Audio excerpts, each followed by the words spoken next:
It is day 2 of NAB show in Las Vegas. Thousands of you are walking the floor, attending sessions, checking out those products, and chatting with colleagues old and new. This is NAB Show Live, your daily connection to everything happening here at the Convention Center. Hey there, we are coming to you from NAB Show Studio 1, right in the middle of the action. Good afternoon to you. I am Rich DeMuro. A special welcome to our friends live streaming us right now at nabshow.com. It is 4 o'clock. We've got a great show for you planned. Lots to talk about. We're going to talk to folks from Accenture. We're going to see some students who are getting the studio experience. And we're going to read your tweets and much more. All right, let's get started with some highlights from the past 24 hours. But my connection with NAB is a lot deeper than that, because you all made me the greatest gift and the happiest man possible, because in the 1980s, the Vice President of Government Relations of the NAB was a woman by the name of Carol Randalls. I was at NCTA, and we were the Hatfields and McCoys at the time. And we fell in love. And so the greatest thing that ever happened in my life is a direct result of the NAB, and I'll forever be grateful to you. That's true. And while spending almost a decade as a venture capitalist, as Gordon noted, I invested in efforts to bring mobile DTV to life. In other words, I put my money on the future of broadcasting. Today I have the American people as my client, and the actions we take at the FCC are built around the interests of that client. I strongly believe that the interests of the American people are served incredibly well by a vibrant broadcast community, by the ability to deliver entertainment and information, and for that special capability of being the first informer to our citizens. So the recent movie American Hustle, maybe some of you have seen it. If you haven't, it was a movie that was set in New York City in the late 70s and early 80s. In order to recreate the New York street scenes of that era, they used cloud-based rendering from AWS partner Zinc to render some of those street scenes. They basically took those street scenes of today's shots of New York and then used Zinc render to render out some of the newer things. So like new construction that's happened on the buildings, some new cars and things that obviously wouldn't be available in the 70s and 80s. They were able to do that by spinning up thousands of instances on the AWS compute engine, EC2, within a moment's notice, without ever having to buy or rack or stack a single server. I've been in Vegas since Saturday, and I've watched linear rebroadcast, VOD, content off my DVR, across 3 to 4 different devices, and I've never turned on my TV. But in the future, we see it as an everyone to everyone economy and everything. Each of us will be wearing some kind of device. We will be another object on the Internet of Things with all the wearable computing power that's going to be out there. And that's going to create a world where everything will be contextual.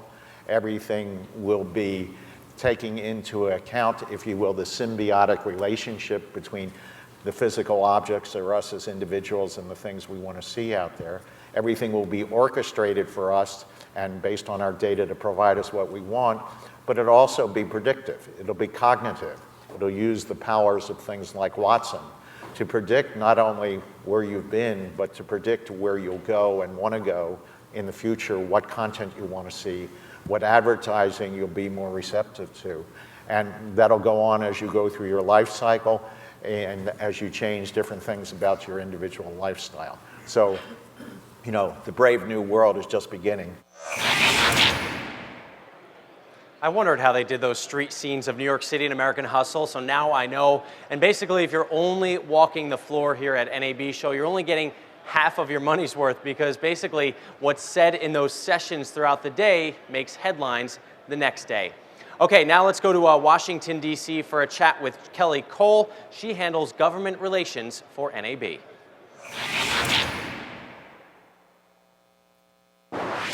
So tell us, how challenging is it on Capitol Hill right now, and how is that impacting broadcasters' issues?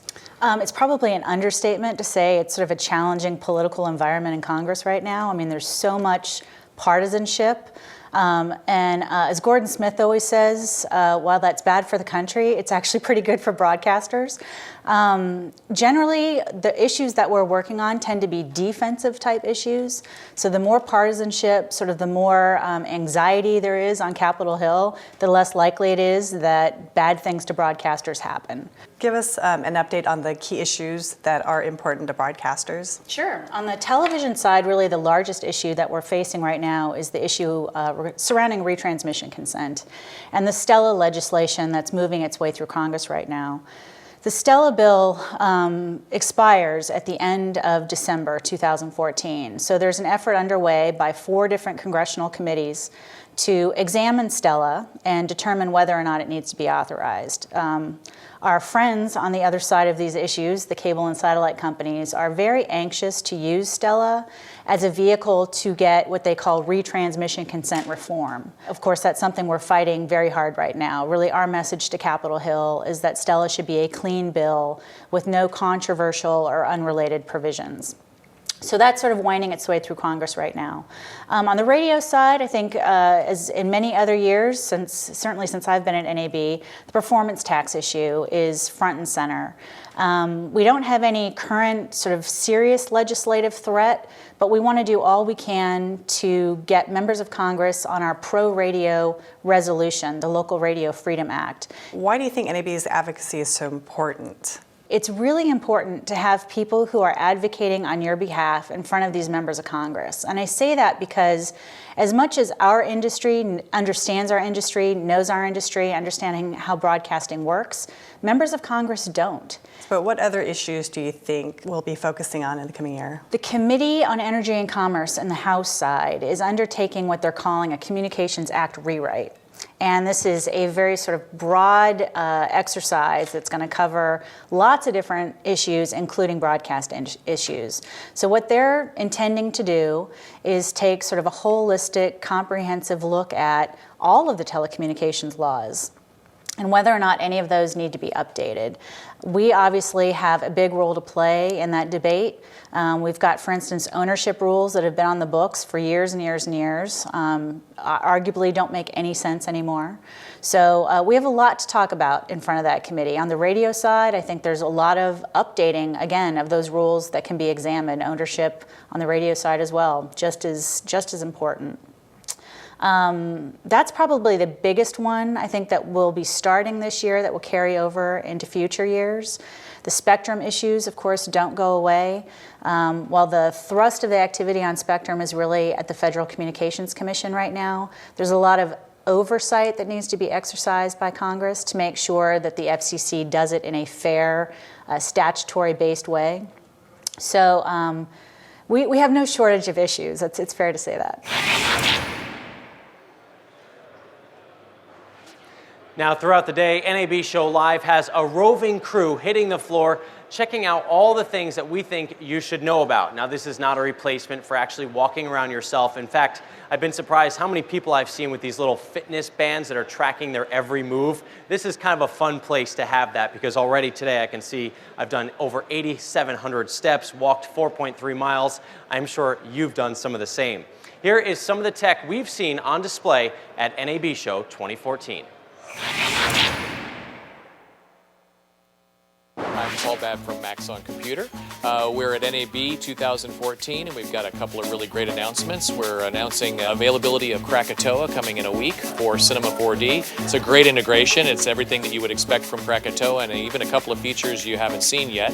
And we've also, at the VizRT booth, they're showing integration with Cinema 4D with the VizRT system. And that's a complete live link, including geometry, textures, lights, animations, so real-time graphics with Cinema 4D live. Come by the booth. We've got got great demonstrations. You can see some amazing presentations online, even if you're not at the show, at c4dlive.com. We've got an incredible lineup of 20 some odd artists showing some incredible projects from South Park to Game of Thrones to the Super Bowl to medical animation, visual effects, just amazing stuff. So come on by, see us, or watch us online. So I'm Rudy with Wacom, and we're here at NAB 2014, and we're showing off our latest and greatest. Wacom has a history of pen and touch innovation. We've been around for 30 years, and this year we announced the creation of the Cintiq Companion and the Cintiq Companion Hybrid. For artists that know and love our Cintiq technology, our pen and tablet display technology, it is that same technology, but in a mobile form factor. Think of all the creative power of a workstation and the pen pressure of a Cintiq. So you have an idea, it strikes you wherever you happen to be, and instead of waiting until you get somewhere to get it down, you can literally pull out your Cintiq and start creating on the go. If you'd like to find out more about the Cintiq Companion, come visit us in the South Hall, booth 6129, and you can find out more at Wacom.com. Hi, my name is Paul. I'm with Verizon. I'm a product manager, and I'd like to show you about our new product, Uplink, which is our cloud-based video platform. It handles live linear, VOD, doesn't make a difference what type of content it is. We can handle it. It provides value to customers in that it's a single format for any type of device. We currently support up to 54 different types of devices. We encode one stream to multiple devices. So there's no deciding what type of format goes to iOS devices or what type of format do I need if I'm going to a PC, and let alone Android. All that goes away. It's very simple pricing. We charge by the hour for encoding, for storage, and for streaming. We no longer have to worry about any capex. So it's very flexible, very easy to use, very low cost.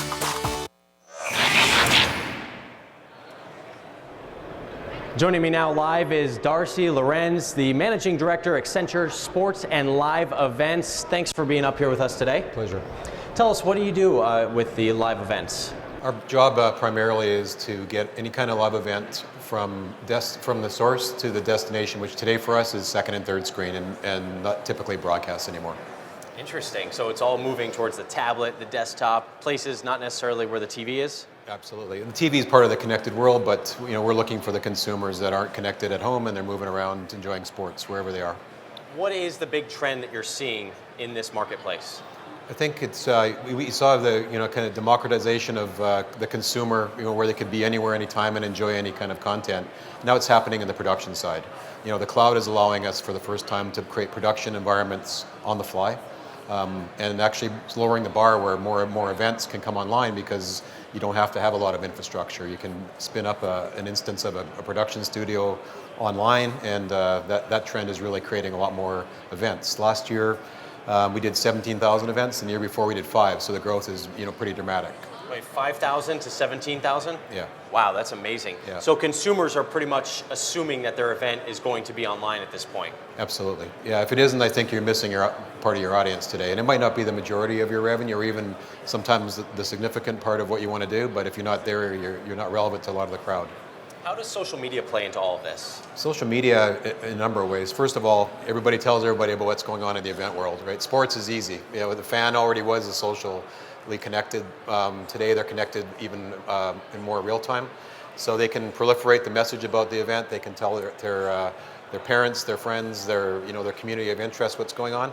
And it also is creating a new paradigm for us where social media is becoming part of the editorial. Do you have to actually have a lot of editorial, or can the consumer and the audience get engaged and become part of the editorial and the experience? So you're seeing a lot of not just the social media in terms of people talking about the buzz of their event, like last night with the final basketball game, but also on the back end using that content to editorialize your live event. Now here at NAB Show, what type of innovations or technology are you checking out there that you might put into your business? Again, it comes back to the connected production versus connected consumer. Maybe 2 years ago, that was the buzzword, connected consumption. I think it's connected production. We're seeing drones with wireless cameras. We're seeing wireless cameras from companies like Teradek connected to the network now. JVC's got a new device out that you turn it on and you're connected. So what does that create? It creates a lot of new opportunities for new events to be online, but also for new angles of the event, new parts of the event, maybe the locker rooms, something's going on there, there's a buzz going on. You know, when we do business with companies like Red Bull, for instance, you know, they're all about the buzz, you know, what's happening at the event, sometimes more important than the event itself. So that wireless connectivity of all those devices, combined with the cloud, and we're looking for anything that we can put in the network. You saw the preamble here, you know, we're working with network operators and partners like Verizon, and we want to put more and more in the network. Less complexity, make it frictionless for people to produce events, get them online, get the feeds in, and then obviously distribute properly to the whatever device. And when all those feeds are in, sometimes you can even have consumers controlling what they see, because you may not use that for your main feed, but they can maybe dial up a camera and see what's on that camera. Absolutely, that's, you know, the multi-camera view. You know, they had a slide earlier with showing what was going on in space with, you know, in Stratus event last year. More and more multi-camera views, more cameras that can be put into the experience actually creates an experience by itself. So you have a much more higher production value with more cameras that a consumer can choose what they want to watch. And again, the editorial from the social media, you start to look at, do you really need a lot of production, or is that by itself production value? So there's kind of this balance, especially as you get down below the bar into amateur events and places where you don't have big production going on. That's good enough sometimes. So yeah, definitely the multi-camera view is alive and well in our world. Yeah, if it's between not having the coverage at all and having sort of a smaller level, or where people are controlling what's going on, you'd rather have that coverage somehow. Absolutely. Do you think we're going to see drones have you used drones in your events? Or Oh, definitely. You have? Yeah, absolutely. Yeah, the drones, and not just the flying drones, but they're the most popular now. I'm wondering when you know, the federal aviation comes down on the drone people, but that's for now, another conversation. Yeah, there's another conversation, but for now, it's a new way to get a whole new experience. It costs a lot to put a helicopter up. Put a drone up is, you know, a fraction of the cost. So we're definitely seeing a lot of drone aerial views, things that you would have seen only in productions that were professionally produced with lots of money. Now you can go down and buy a DJI drone for a few $1,000s in your business. What are you showing off here at NAB show? Two things that really kind of bring together everything we just discussed. One is the virtual head end. You know, everything inside the network, making it easy for you to get the assets and the resources you need to actually produce an event. So the storage and processing and things that are IP. So everything's kind of IP now, so it's good to do. Network-based head end. Have all the editing systems and everything available inside of in production capabilities. And then on the consumer side, it really is the social media integration, getting the people in sports involved more and more, and they can't get enough. So you have no problem getting people to talk about sports. Monitoring those things in the back end and having the systems to do that. And more, you know, what's going to happen on the next version of, is there going to be a 4K tablet out, or a 8K tablet? Who knows? But the more of that consumer experience that gets better, the more connected they become and mobile, it's what we're looking at here. Covering tech for a living, I can say, yeah, there will be a 4K and 8K tablet. I remember going from, you know, VHS to DVD, and I thought that was the clearest thing I'd ever seen until I saw HD. And now when you see 4K, it just really boggles your mind. What do you like about coming to NAB show, personally? You know, it's good, obviously a networking event. It's a place to see kind of an aggregation of all of the technology, hear what your colleagues are talking about, hear what people that your customers are looking at. You know, take a tally of all the noise, and trying to come away from here, you know, with a view of what's going to happen between now and, you know, the next year. So we like NAB for meeting with our clients, you know, really getting our thought leadership together with our clients, and, you know, with Accenture thought leadership, we have a lot of publications and research we do as well, and really sharing that with them, and really, you know, getting involved with our customers and with the market at this kind of event. At the end of the day, with all the technology we have, that face-to-face is still number one. Absolutely, okay. It is. Darcy Lorenz, thanks so much for joining us today. We do appreciate it. Managing Director, Accenture, Sports and Live Events. Interesting conversation there. Expect more drones in your sports coverage. Now, throughout the show, the next generation of content creators have been getting a little one-on-one time with some seasoned pros. They're learning about new technologies and how to produce for changing audiences. This is all happening at the Studio Experience. Let's head there to see how it's working. Their journey began in colleges and universities across America. 8 lucky students would earn the opportunity to work with a team of professionals while incorporating technology featured in the NAB show as they broadcast live from the Studio Experience. I applied with the NAB Show Studio experience because I wanted to use the latest and greatest technology to produce amazing packages.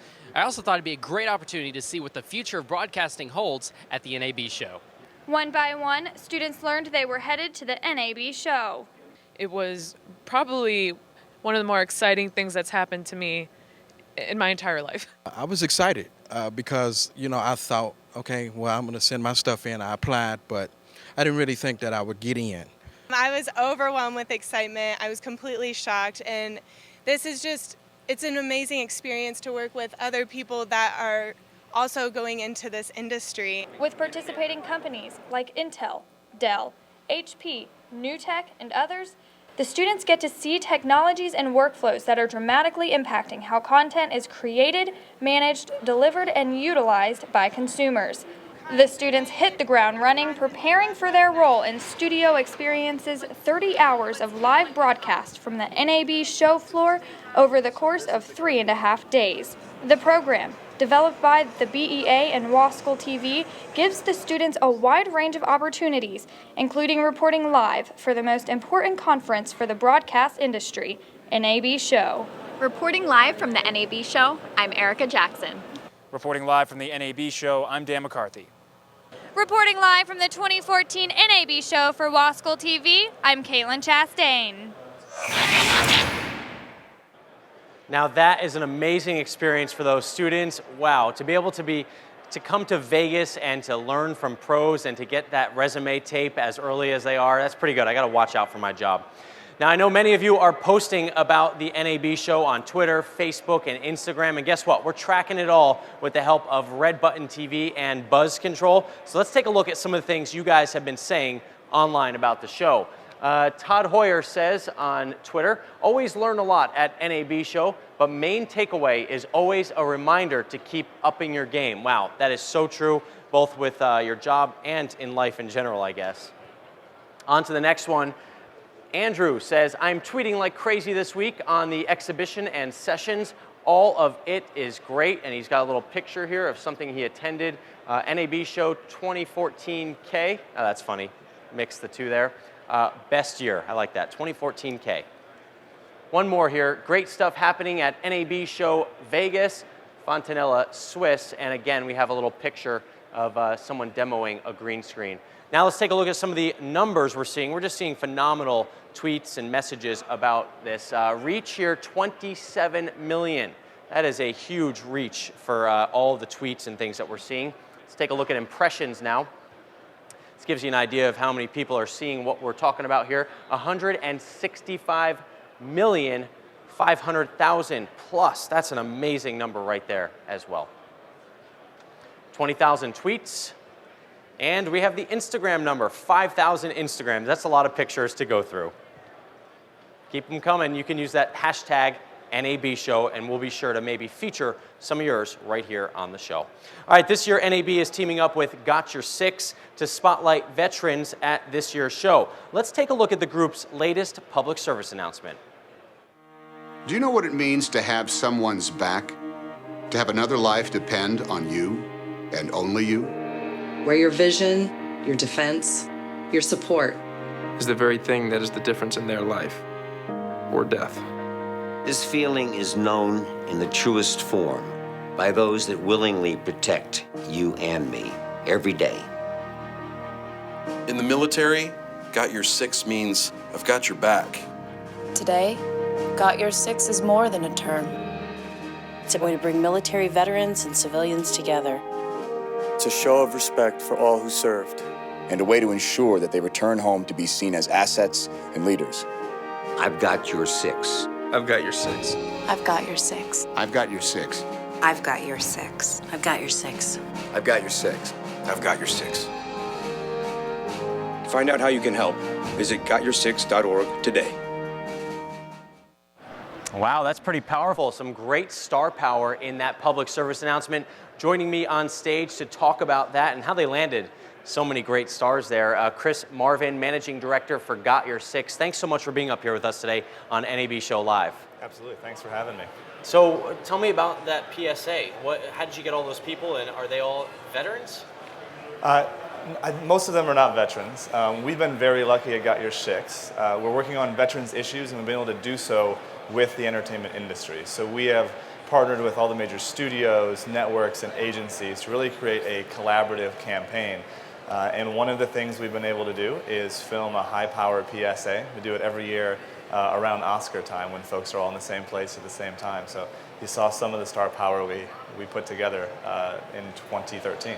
So here's the thing, if I saw that on TV, I would immediately Google to see if some of those people were veterans, which is good for you guys because then it raises that awareness. I actually took that second step to find out more about your organization. Right, and I think that the other important part of it is that you may try to find out if they're veterans, and you're going to find out that some of them aren't, but you know that they're people who care about veterans issues. And so one of the things we try to teach is sort of bridging the civilian-military divide. And so Got Your Six is not just a campaign for veterans. In fact, it's more a campaign for civilians, bridging sort of the understanding gap and getting them to work hand in hand with veterans. And what is the current state of that understanding, and where do you want to bring it to? Yeah, so the reason Got Your Six exists is we've put together a collective campaign where we work with the entertainment industry and 30 of the best national nonprofits that work with veterans. And we're trying to bridge that civilian-military divide by changing the conversation in America, changing that cultural narrative about veterans from one that leans towards charity and pity sometimes into a narrative that really focuses on leadership and empowerment of veterans and how they can have a tangible and beneficial effect in communities across the country, in workplaces, schools, neighborhoods. And so having the power of Hollywood and broadcasters to help us convey that message is really important.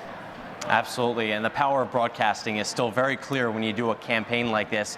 What are you doing with Got Your Six at the NAB show?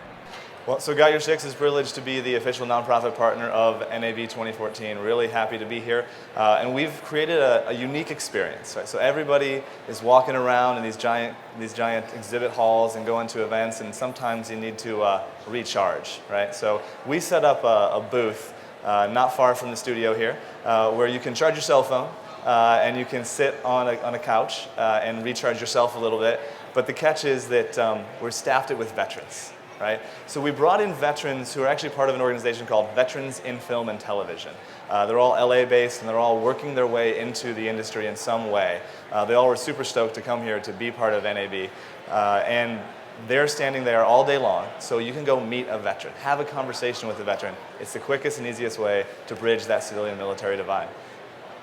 How is Got Your Six different from other nonprofits out there that are doing similar things?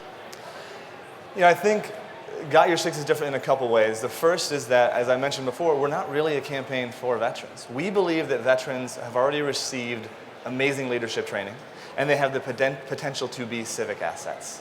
If we ask people in communities across the country to invite them to do that, to empower them to have high expectations. So in that form, we're a campaign for Americans, veterans and civilians side by side.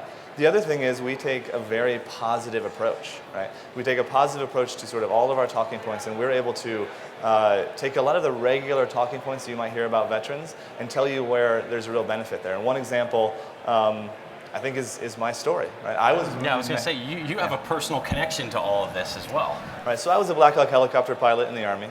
Was wounded in Afghanistan in 2004. Pretty badly wounded, so much so that I broke 10 different places in my body. I had broken bones, about 40 fractures altogether, 4-year recovery, 10 major surgeries. Sounds scary. You look great. Thank you, thank you. For me though, it's turned into the best thing that ever happened to me, right? Because it's when you're, especially for veterans, when you get challenged to sort of overcome something, when you get some different perspective, that's the time that you are most likely to step up and perform. And so when we see veterans, making their transition, ones who have aspirations to be in broadcasting, to be in the entertainment industry, it's really up to all of us to kind of issue them that challenge. Chris, Marvin, thank you so much for joining us here. How can people get in touch with Got Your Six? So we're at www.gotyoursix.org, and it's 6 with the number 6. But if you're here at NAB show, we want you to go on over to our booth, have a conversation with a veteran, and grab a Got Your Six pin. Awesome. Thank you so much for joining us here today. Appreciate you telling your story as well. Okay, now it's time for one of my favorite parts of NAB Show Live. This is when we check in with a guy named Ryan Salazar from Broadcast Beat. He's got a funny take on the day's events.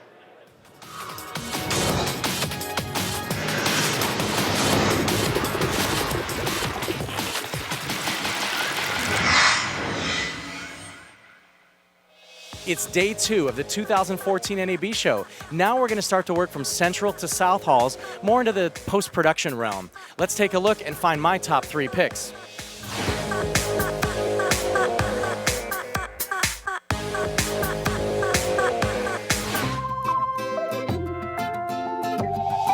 I'm at the Forbidden Technologies booth with Brian Boring. How you doing, Brian? We're doing great, Ryan. Excellent. I thought this would be kind of an interesting piece because cloud is a big trend right now in post-production and broadcast. And we wanted to talk about Broadcast Beat is actually doing shoots in the Las Vegas Convention Center, uploading that footage to the cloud. It's getting edited 2,500 miles away in Fort Lauderdale, and then posted to YouTube and sent to other avenues. Anyways, we wanted to show you, if you could go ahead and maybe explain how everything's going. This is the edit platform that is editing our show right now in Fort Lauderdale. Right. So in a sense, without going through the entire interface, what we have is the capability from, literally from this camera, we have the ability to take the feed to the cloud live and frame chase it here directly on our edit system. And what that means is somebody could be producing content somewhere in the world. I could be on United Airlines flying back from United Kingdom back to Los Angeles and be productive on a laptop through the Wi-Fi on the airplane completely. All we need is 1 megabit down, which is very, very low bandwidth, and 100% productive. We're on completely agnostic with client, Mac, PC, Linux, Droid, and iOS iPads, so don't care the device, we operate perfectly. So if it's got Java, it's ready to rock. It's ready to rock. Excellent. Thanks so much. Thank you, Ryan.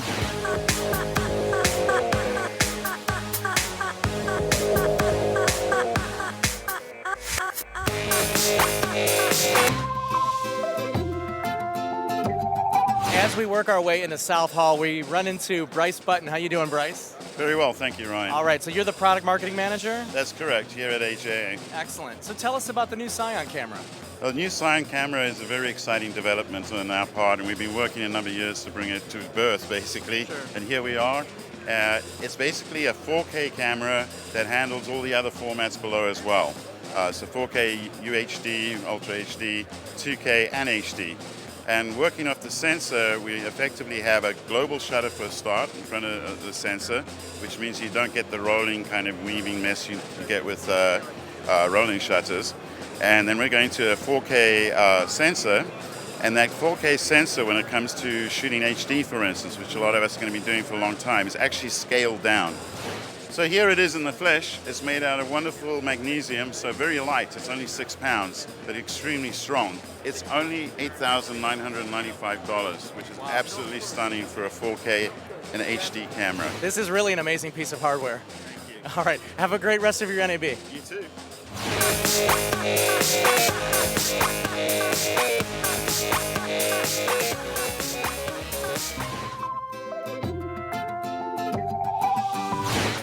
All right, we're at the Avid booth right now with Matt Ferry. How you doing, Matt? I'm doing great, Ryan. Thanks for dropping by. So you guys have been garnering a lot of attention for this 2014 NAB show. Talking about the direction and the future of our industry with Avid Everywhere, and really talking about how Avid Everywhere is the vision of our future and what we hope is the vision of the industry's future. Talking about just connecting people together in a more meaningful way, shortening the gaps of communication and collaboration, a new Media Central platform, which is what we're kicking off here at NAB, that just brings a new level of collaboration to not only our products, but the industry as well, with a new connectivity toolkit and APIs for people to connect into our systems and share information, new schemes for metadata. And that's what Avid Everywhere is all about. Matt, thanks so much. And I really did enjoy myself at the Avid Connect event the other night. Awesome. We're glad you could make it. We hope everyone else checks out Avid Customer Association, comes to the next Avid Connect event. It's been a great day at the 2014 NAB show. We started working our way from Central to South Halls with broadcast and post-production products. I can't wait to see tomorrow. We'll see you then.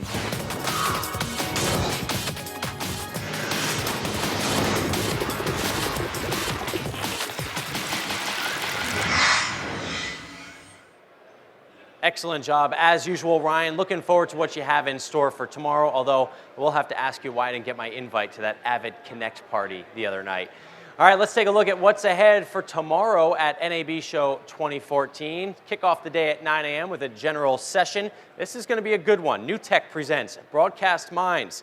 Chris Angel, Tom Green, and more will be on hand.